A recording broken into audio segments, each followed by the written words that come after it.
E-bikes have become incredibly popular, but they've also sparked a bit of a split: throttle and paddle assist. Since 2016, regular electric bikes can't have twist-and-go throttles that work up to 15 miles per hour. A throttle can work up to 4 miles per hour without pedaling, and it can keep working up to 15 miles per hour if you're pedaling. Throttle e-bikes are all about instant power. You twist the handle or press the lever, and the bike takes off. Pedal assist bikes, though, work differently. You do the pedaling, and the motor supports your effort.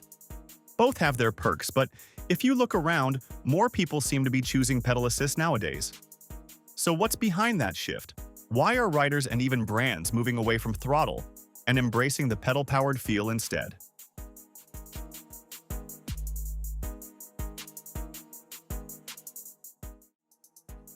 To really grasp this shift, we first have to appreciate the simple, raw appeal of the throttle. It's wonderfully straightforward. On a throttle-equipped e-bike, the motor is controlled independently of your legs. You press a button or twist a grip, and you go, whether you're pedaling or not. It's ideal for very short commutes, grabbing groceries, or just giving your legs a complete break when you're tired. However, this convenience comes with some trade-offs. Throttles are known to drain the battery significantly faster than any other method. You're asking the motor to do 100% of the work, and that draws a lot of power. Because you can rely on it completely, you're also getting far less workout value. And in some regions, throttle e-bikes that can exceed certain speeds, often 20 miles per hour, are subject to stricter licensing or registration rules. This fundamental difference in how they work leads directly to the feel of the ride, which is often the deciding factor for long-term owners. A pedal assist system, especially a quality one, provides a smooth and controlled acceleration. The power delivery is intuitive. It matches your effort. Throttle systems, particularly on lower-end hub motor models, can often feel jerky or abrupt. You get a sudden jolt of power that can be unnerving, especially when you're navigating a tight corner or a crowded path. Advanced pedal assist systems often use torque sensors, which measure how hard you're pedaling, not just if you're pedaling. This means if you push gently, you get a gentle boost. If you stomp on the pedals to climb a hill, the motor gives you maximum power.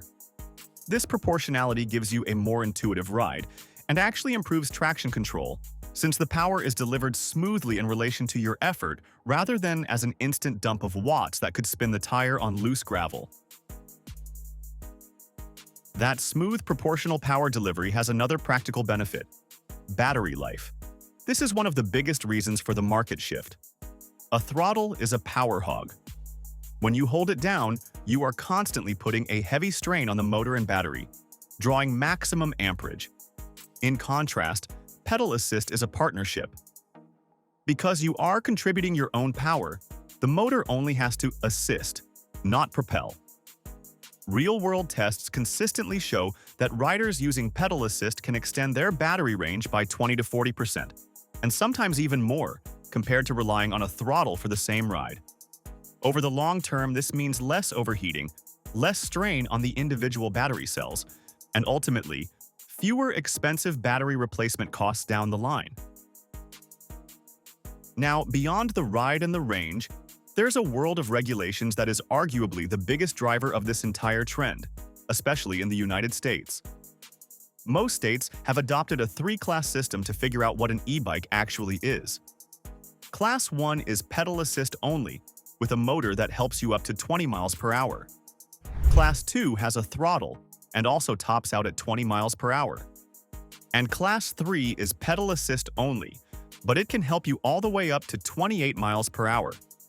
That distinction between Class 2 and Class 3 is where everything is changing. In many countries and regions, including large parts of the European Union, a throttle of any kind can push an e-bike into the legal category of a moped, requiring a license, insurance, and registration. The US has been more flexible, but that's tightening. Take California, for example. While they use the three-class system, they've clarified that Class 3 e-bikes, the fast ones, cannot be equipped with a throttle. If you want to go up to 28 miles per hour, you must be pedaling. This is a deliberate move to keep the bicycle feel and legal status for faster e-bikes. Then you have places like New York State, which also uses the 3-class system and does allow throttle-equipped Class 3 bikes. However, New York City steps in and creates its own rules. Inside the city, there's a maximum speed limit of 15 miles per hour for all e-bikes, no matter what class they are. This legal complexity is why so many major global brands are focusing almost exclusively on pedal assist systems. Because pedal assist is legally simpler and, by its very nature, keeps you moving, it unlocks a whole category of health benefits that throttles just can't match. Pedal assist is not cheating at cycling, it's enabling it. It allows you to get a consistent, low-impact cardiovascular workout. You can keep your heart rate in an ideal zone for burning fat or building endurance, without the extreme spikes you'd get trying to climb a steep hill unassisted. It's fantastic for joint health, and it builds real stamina. Best of all, it's incredibly accessible. Seniors or riders recovering from an injury can set the assist level to high and still get out and move. All these factors, the intuitive feel, the massive range increase, the legal simplicity, and the profound health benefits, are causing a powerful shift in the market. You can see it everywhere. More and more manufacturers are prioritizing high-performance, mid-drive motors, which are almost exclusively designed for pedal assist systems. Consumers are becoming more educated. They are moving past the initial novelty of a motorbike and are now demanding a more refined, natural ride feel. They want longer range for weekend adventures, not just a quick throttle-powered trip to the store. Urban commuters and eco-conscious riders are choosing pedal assist because it perfectly blends efficiency with exercise. The industry is responding to this demand, and the technology for torque sensors and smooth power integration is getting better every year. But this doesn't mean the throttle is dead or bad. Not at all. In fact, for some riders and specific situations, a throttle is still the absolute best choice. For individuals with significant mobility issues, chronic pain, or disabilities that make consistent pedaling impractical or impossible, a throttle is a gateway to freedom and mobility. It's also a powerful tool for utility. Think of delivery riders in a busy city. They need that instant burst of power to get going from a dead stop at countless traffic lights without fatiguing their legs all day. Or consider a heavy-duty cargo e-bike. A throttle can provide that initial boost needed to get a load of 200 pounds or more, moving from a standstill, something that would be incredibly difficult with pedaling alone. In these specific cases, the throttle isn't a replacement for pedaling. It's a necessary tool for the job. So the shift isn't about one being good and one being bad. It's about the e-bike market maturing from a novelty into a sophisticated transportation and fitness tool. The throttle is great for pure power, but pedal assist is what truly blends the human and the machine. What's been your experience? Are you team throttle or team pedal assist? Let us know in the comments below. Thanks for watching.